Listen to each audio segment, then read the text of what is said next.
بسم اللہ الرحمن الرحیم نحمدہ ونصلی علی رسولہ الکریم۔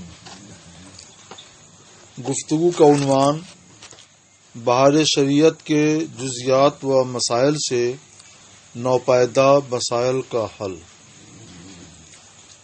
مطلب یہ ہے کہ بہار شریعت یوں تو عوام مسلمین کے فائدے کے لیے لکھی گئی ہے تاکہ آسان اردو زبان میں صحیح اصح مفتابع مسائل عوام کو ملیں اور ان کے مطابق وہ عمل کریں، لیکن ان سب کے باوجود حضرت صدر الشریعہ رحمۃ اللہ تعالی علیہ نے بہار شریعت میں ایسے مسائل بھی شامل فرمائے ہیں کہ وہ مسائل بعد میں پیدا ہونے والے نوپیدا مسائل جنہیں حوادث اور نوازل کہا جاتا ہے ان کے حل میں بھی وہ کام آتے ہیں، اور بہار شریعت کے مطالعے سے بہت سے حوادث نوازل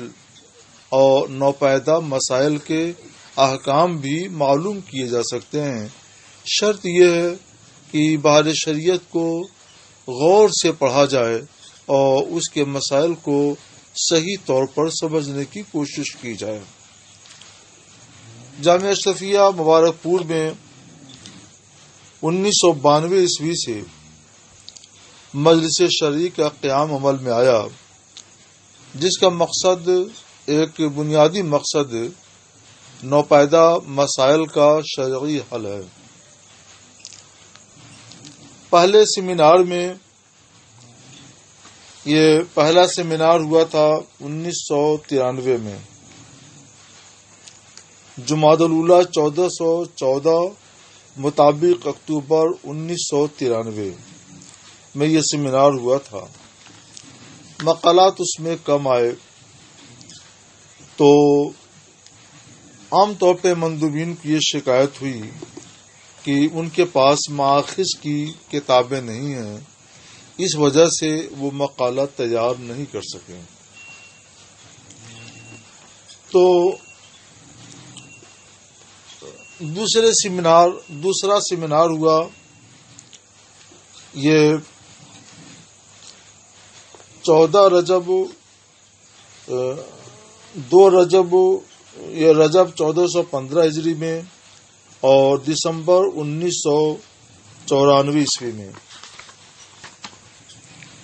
اس میں ایک مسئلہ یہ آیا تھا کہ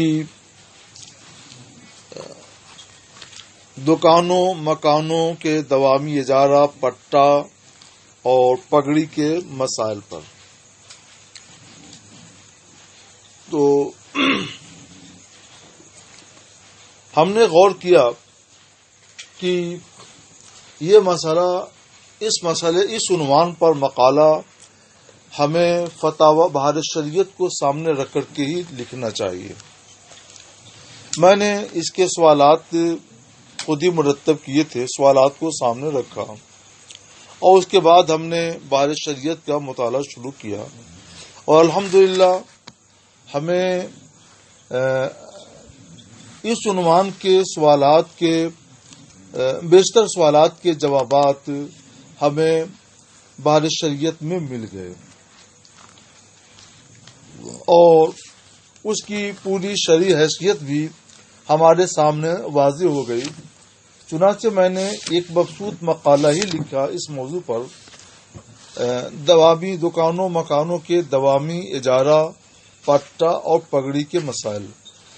یہ مسئلہ جیسا کہ آپ دیکھ رہے ہیں بہت ہی اہم، بہت ہی مشکل اور بہت ہی پیچیدہ تھا، اور اللہ کے فضل سے میں نے بہار شریعت کو بنیاد بنایا اور اللہ کا نام لے کر کے مقالہ نویسی شروع کر دی۔ اس میں سب سے پہلا مسئلہ تھا خلوع یا دوامی اجارے کا جواز۔ تو میں نے بہار شریعت سے یہ جزیہ نقل کیا کہ دوامی اجارہ یا خلوع 5 وجوہ سے ناجائز ہے۔ اور پھر میں نے خلوع کے جواز کی پہلی دلیل تعامل بتائی، اور تعامل کی بنیاد پر اجارہ کے جواز کے 4 شواہد ہم نے بحر شریعت سے نقل کیے۔ پہلی شہادت دایا کا اجارہ، دوسری شہادت حمام کا اجارہ، تیسری شہادت خیاط اور سباک کا اجارہ، چوتھی شہادت اونٹ کا اجارہ۔ ان چاروں اجاروں کا جواز تعامل کی بنیاد پر ہے، جن کے بارے میں صریح جزیہ بحر شریعت کے اندر کتاب الاجارہ میں منقول ہے۔ تو بحر شریعت میں یہ بھی منقول ہے کہ دوامی اجارہ ناجائز ہے۔ بحر شریعت میں ساتھ ہی ساتھ یہ بھی منقول ہے کہ تعامل کے بنیاد پر اس طرح کی اجارے جائز ہوتے ہیں، اور 4 شہادتیں مجھے بحر شریعت سے مل گئیں، میں نے انہیں پیش کیا۔ خلوع کے جواز کی دوسری دلیل تھی حاجت، یعنی حاجت شرعی۔ بوجہ حاجت اجارہ فاسدہ جائز و درست ہے۔ تو اس مسئلے پر بھی مجھے جزیہ مل گیا۔ دوسرا مسئلہ تھا اجارہ بطور خیال تعین، اس میں بھی کلام تھا، مگر یہاں بھی دوامی اجارے کے جواز کا جزیہ مجھے ملا، اور عنوان تو اس کا اجارہ طویلہ کا مشروع طریقہ، دوامی اجارے کا ایک نقص اور اس کا لاشعوری حل، اور پھر اس طرح سے اس کے متعلق دوسری گفتگو۔ ہاں، میں نے یہ کیا ہے بعد میں کہ جہاں جہاں میں نے بحر شریعت سے جزیات نقل کیے تھے، ان تمام مقامات پر میں نے بعد میں عربی کتب فقہ سے ان کے ماخذ اور ان کے اصل جزیات بھی نقل کر دیے۔ یہ ایک الگ چیز ہے، لیکن جزیات ہمیں بنیادی طور پر بحر شریعت میں ملے، اور عدم جواز کا بھی، اور وہ جواز کی راہیں کہاں سے نکلتی ہیں یہ سب کچھ ہم کو وہیں سے ملا۔ ایک کہانی اور سنیے۔ دوسرا فقہی سیمینار رجب 1415 ہجری دسمبر 1994 عیسوی میں ہوا۔ اس سیمینار میں جو مسائل تھے ان میں سے ایک بڑا اہم مسئلہ تھا، وہ تھا شیئر بازار کے مسائل۔ شیئر بازار میں 2 چیزیں بنیادی طور پر زیر بحث تھیں۔ ایک مسئلہ تھا ترجیحی حصص کا، جس پر سب کا اتفاق ہوا کہ یہ ناجائز ہے۔ دوسرا مسئلہ تھا مساواتی حصص کا، اس کے جواز میں اختلاف ہوا۔ یہ بحث بہت پرپیچ اور پیچیدہ ہے، اس لیے ہم اس کی پرپیچ وادیوں میں آپ کو نہیں لے جانا چاہیں گے، مگر ہم آپ کو یہ بتاتے ہوئے چلیں کہ ایک مقام پر آ کر دونوں فریق، اس میں 2 نقطۂ نظر ہو گئے تھے، اور دونوں فریق ایک منزل پر پہنچ کر کے ٹھہر گئے کہ اس کے بعد اب کیا ہونا چاہیے۔ میری اپنی ایک رائے تھی، اور مگر اس رائے میں پر خوب اعتماد نہیں تھا، تو میں اس کی تلاش میں لگا رہا، کتب فقہ کے کتنے صفحات کا مطالعہ کیا، پھر سوچا کہ اب ذرا بحر شریعت ہی مطالعہ کرنا چاہیے۔ اس میں مطالعہ کرتا تھا شرکت کا بیان، تو مجھے ایک شبہ ہوا کہ شاید غصب کے بیان میں یہ مسئلہ ملے، تو میں نے سب سے پہلے بحر شریعت میں غصب کا بیان پورا پڑھا، اور الحمدللہ مجھے وہیں سے اس مسئلے کا حل ملا۔ فقہ حنفی کی اہم ترین کتاب بحر شریعت میں غصب کے بیان میں جوہر نیرہ کے حوالے سے یہ دلچسپ مکالمہ درج ہے۔ ہم یہاں پر صرف وہ مکالمہ ہی آپ کے سامنے پیش کریں گے، کیونکہ بحث اس کی پیچیدہ ہے، اور یہ مکالمہ بھی اپنی جگہ پہ بہت مفید ہے۔ تو آپ یہ مفید مکالمہ سنیں، اور یہی جو ہے ہمارے مسئلے کا حل ثابت ہوا۔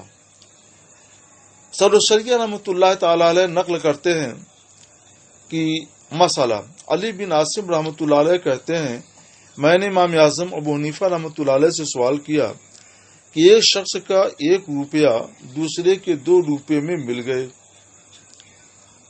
اس کے پاس سے پھر اس کے پاس سے وہ 2 روپے جاتے رہے اور 1 باقی ہے، معلوم نہیں یہ کس کا روپیہ جو باقی ہو کس کا روپیہ یہ معلوم نہیں ہے، تو اس کا کیا حکم ہے؟